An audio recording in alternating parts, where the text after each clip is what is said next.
Okay, so we've talked about angel investors. Now let's go back to the map and slide over to the final one of our main sources of pre-seed funding for startups, accelerators. Accelerators are essentially startup development programs that early-stage companies like yours compete to get into. Typically, there is a long application process during which you submit information about yourself and your startup, maybe a video of yourself talking about the company, and usually some kind of in-person component, like an interview. From there, a team of judges, usually made up of staff members from the accelerator, and a few investors, startup founders, and executives get together and decide on which group of companies they're going to admit into the program. In general, most accelerators accept anywhere from around 10 to 30 or so startups per cohort for a program that usually lasts around 3 to 6 months or so. Obviously, these numbers depend on the accelerator, which you'll find out about when you apply for them. So, let's say you get into an accelerator. What happens once you're in? Well, the fun part is that you get together with other founders in an office space for a few months, get plenty of face time with experienced mentors, and participate in workshops and other cool stuff like that. But more importantly, in addition to the cool perks I just mentioned, the answer is yes.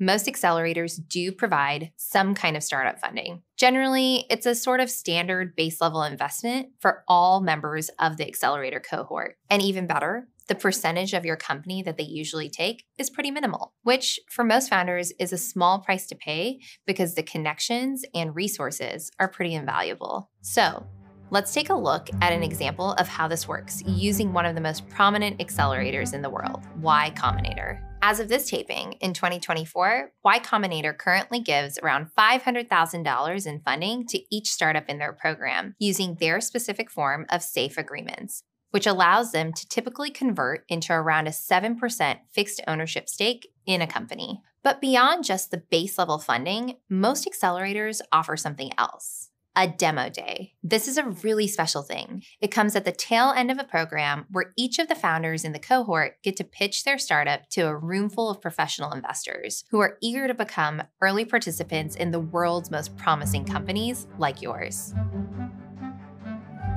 Okay, so we're going to keep this part short, but there are a few other less common ways to raise money for your startup. Definitely explore these to see if they're a right fit for you. First up, we got venture debt. This is a loan for companies that are between official funding rounds, given out by banks that uniquely specialize in funding startups. Generally, this is only available to startups that already have revenue and customers. So depending on your stage, it may or may not be an option. But the disadvantage of venture debt is that, it's a loan. So you got to pay it back. On the other hand, the advantage is that you don't have to give up a percentage of your company. Next up, we've all heard of crowdfunding. This is the process of collecting small contributions from a large number of people, typically through an online crowdfunding platform like GoFundMe. Some websites specialize in crowdfunding for businesses and can get the pitch out to a large group of general investors, so might be a good option. And finally, some companies might qualify for public or private small business loans, grants, or other business credits with a longer payoff period. But those are a whole other can of worms we won't really get into here. All right, that was a lot. At this point in your journey, let's say you've done everything right.